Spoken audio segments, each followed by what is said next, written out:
ночным сном, прикоснусь рукою коры в сумрачном таинстве леса, где скрыт приход зари. Убегу под пляску, нет рабеса, убегу танцевать хоровод под волшебную песнь свирели, туда, где лесной народ наиграет народные трели.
Пробудите дитя от вечности, а нарушит свою колыбель.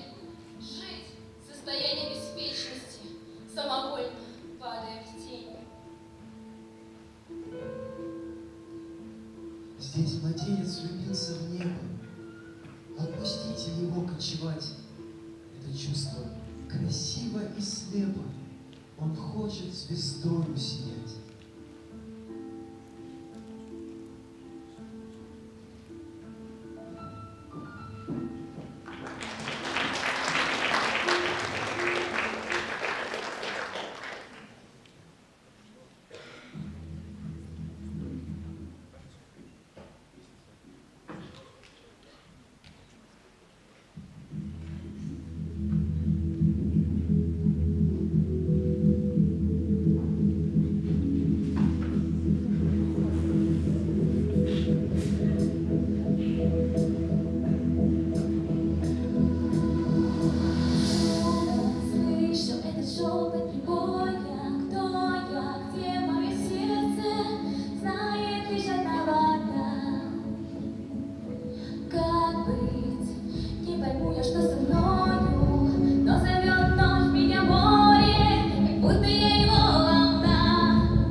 Посмотри, каждый из нас добился чего-то, но мы не можем разобраться в своих проблемах. Ты ведь можешь рассказать нам о них? Ты ведь точно знаешь. Я знаю секрет человека. Знаю, почему вы грустите. Знаю, почему вас преследуют беды, несмотря на успехи. Поведай нам. Тогда слушайте. И сидел человек в одиночестве, в глубокой печали. И собрались вокруг него звери и молвили: «Не хотим видеть тебя в печали! Проси у нас все, что захочешь, и мы дадим тебе это». Человек сказал: «Хочу обрести силу». Егор ответил: «Тогда ты получишь мою». Человек сказал: «Хочу познать все тайны мира». Змей ответил: «Тогда я раскрою их тебе». Все звери согласились помочь человеку.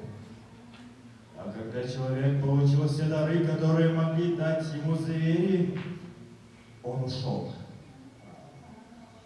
Сова сказала тогда: «Теперь, когда человек знает много, он способен на многое».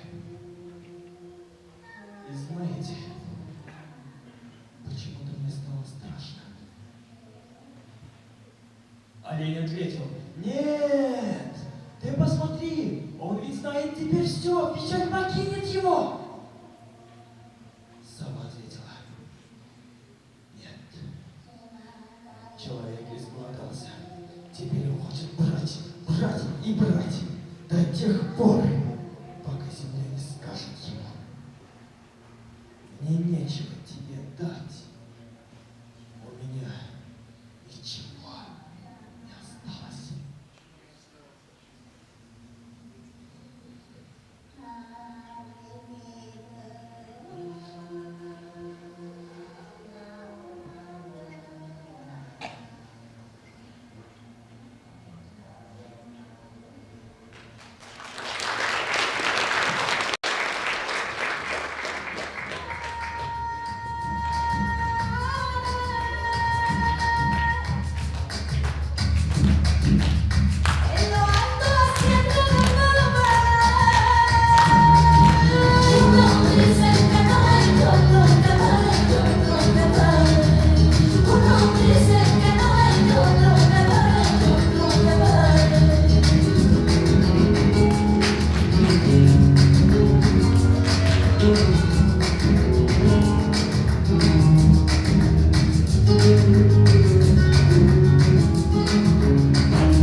Что есть природа? Живой организм? Или бездушная механика Вселенной, которая наделила нас разумом и одиночеством среди безмолвных тел? Природа — это сундук. Кто здесь? Я — тень, и мрак, и вечный холод. У меня много имен и ни одного подлинного. Но слушай, природа — сундук, сокровищница. Она скрывает такие клады, о которых не мечтал сам Кортес. Взгляни на это дерево, что упирается верхушкой в небо. Из него можно сделать корабль и отправиться в дальние страны. Или же построить мельницу, чтобы накормить людей хлебом. А его ветви бросить в очаг, чтобы в нем никогда не догорал огонь, дающий тепло. Кто бы ты ни был, возможно, ты прав. Слушай дальше. Выкопав яму достаточно глубокую, ты набредешь на драгоценные камни и золото. Они обеспечат безбедную жизнь для тебя и твоих потомков. Все, что не есть вокруг, небо, земля, то, что под землей, твое и только твое. Бери сколько надо и ни о чем не сожалей. В этом сила и мудрость. Сила и мудрость. Так значит, природа — это ларец с богатствами, как в детских сказках? Не ларец, а ящик. Какой такой ящик? Ящик Пандоры. Кто ты? Свет без плоти. Я имею множество имен и ни одного подлинного. Но слушай, природа — жизнь. Она растет и дышит. Когда человек роет скважины и кидает пушечные ядра, земля стонет и плачет.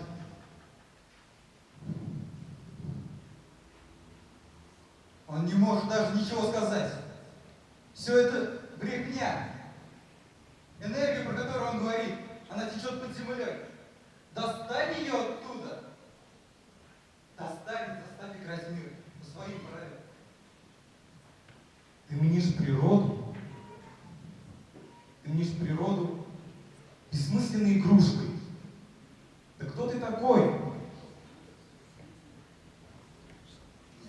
Нет. Прочь отсюда. Цветы бездушны. Все цветы, о которых ты говоришь. Природа, она не мать. Это злобный и грозный бог. Вспомни о стужах, ураганах, наводнениях. Столько мучений. Ради чего? Свергни этого беснующегося идола. Приручи природу. И заставь играть мир по своим правилам. И только тогда ты обретешь истинную свободу. Разве не о свободе мечтал Прометей, крадя огонь у олимпийских богов? Да, ты прав. Свобода — прекраснейшая цель, способна заполнить пустоту существования. Я верю тебе, хоть ты и темен, и я тебя не вижу.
Strangers are coming.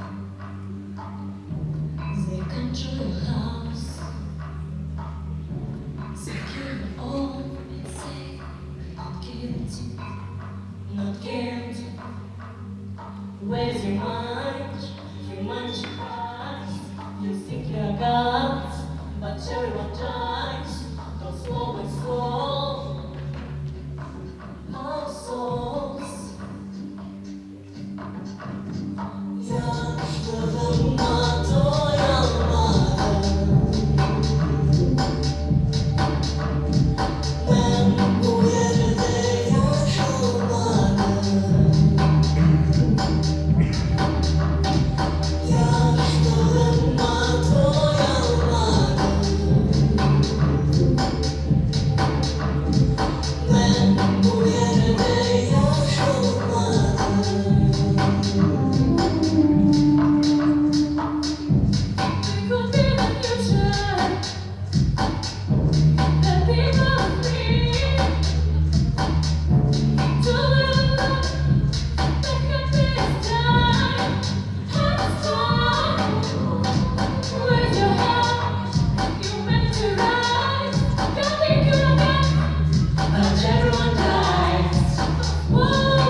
Букет стоял на дереве.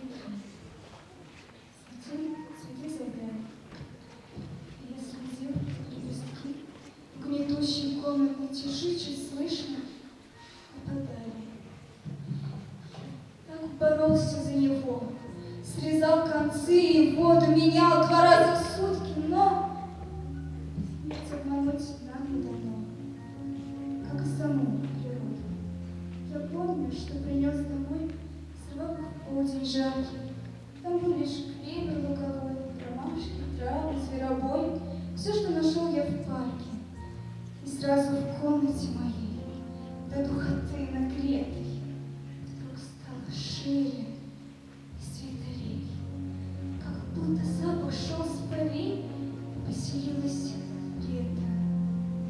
И часто по ночам приду, глотая горький яд. Казалось мне, что я лежу на ярком солнечном лугу, вдыхая аромат, что нет ни боли,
Вдумайтесь, ведь мы и есть природа, ведь мы и есть жизнь.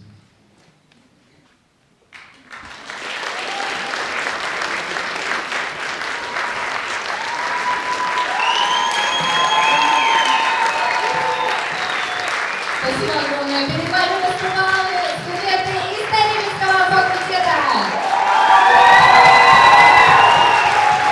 Конечно же, хотелось бы выразить огромную благодарность студенческому клубу «Башгулицы» директора Тагировой Розалии Шатовны, профсоюзной организации студентов и аспирантов «Башгулицы» председателя Ястребова Леонида Валерьевича, Объединенному совету обучающихся в лице Сафуановой Алины, начальнику управления по воспитательной работе Муратовой Венере Рашиповне и, конечно же, самому любимому деканату исторического факультета.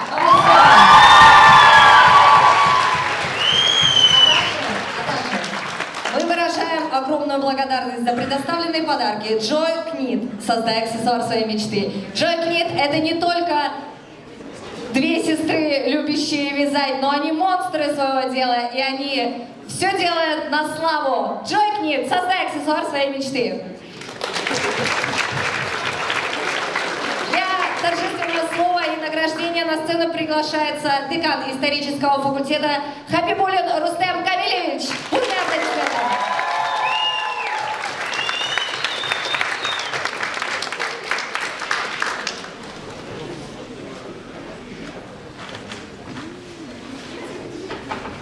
Уважаемый жюри, если оно не вижу, дорогие студенты, и здесь, в первую очередь здесь, и там, потому что и там были, и коллеги, преподаватели, и все, кто пришел посмотреть на это выступление. Я очень рад вас всех приветствовать. И вот зайдя сюда, я смотрю здесь, увидел, что вот окна в таком вот виде. Я думаю, вы специально их занавесили, потому что, чтобы не видеть, что весна там, она как-то запаздывает. Да? Весна пришла сюда, к нам, и принесли вы ее, вот вы молодые, горячие, юные, искренние, от души выступавшие. И я думаю, даже вот нашему старейшему профессору Акману Игоревичу, и то в сердце, он тоже почувствовал вдохновение весны. Почувствовали, Игорь?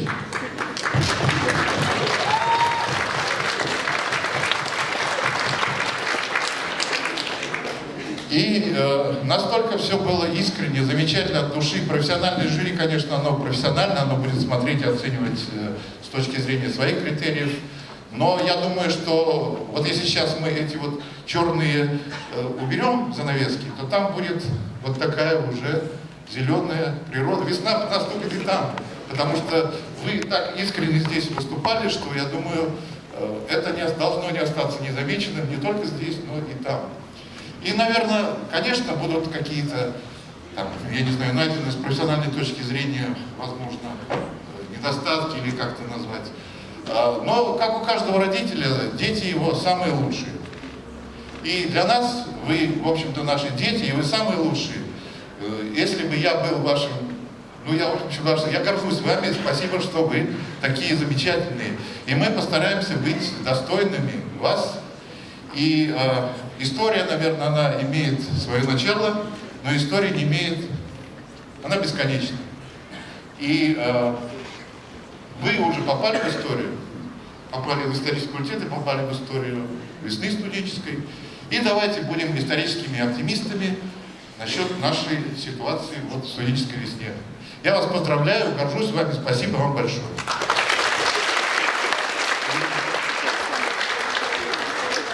И вот вы достойны, конечно, наверное, самых больших наград. Они вас еще впереди в жизни будут ждать. Но вот у нас есть такая вот... Каждый год мы выпускаем студентов, и здесь есть студенты 4-го курса, которые, в общем-то, завершают свое обучение. Ну, как завершают? Я надеюсь, что вы придете в магистратуру, то есть продолжите свое обучение, у нас есть магистратура. Но, тем не менее, вы в этом году будете получать диплом об образовании. И хочу вот вручить вам почетные грамоты, ну и вот маленький подарочный сертификат. Ну, я полагаю, что тут, наверное, мы все должны сказать большое спасибо и выразить восхищение человеком, который сыграл, наверное, может быть, главную роль, важную роль, не хочу примешать другую. Это Валерия Бекмурзина. Спасибо большое. Давний поклонник ее творчества, желаю успеха. Она недавно получила еще одну награду. Удачи. Жаркова Елена.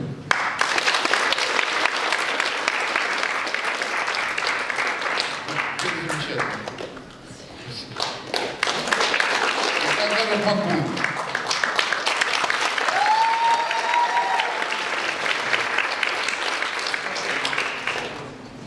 Усман Кудаш.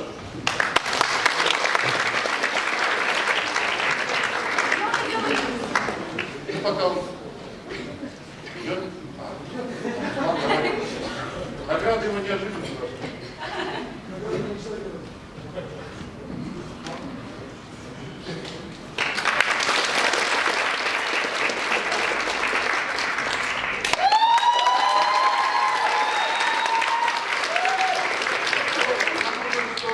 Меня не поднимет. Ефимова Юлия.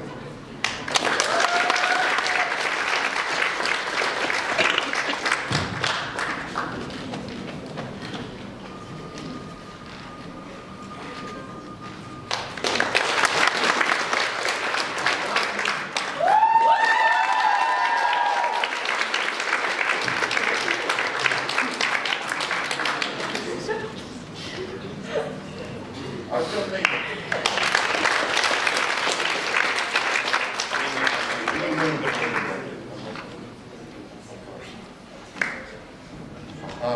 Александра Бакшиева.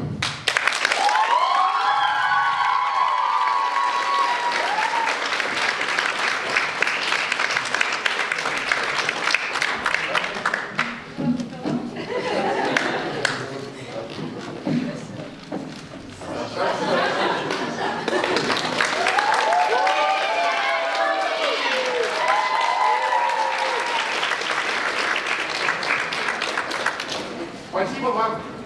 Удачи. Всего хорошего. Спасибо большое.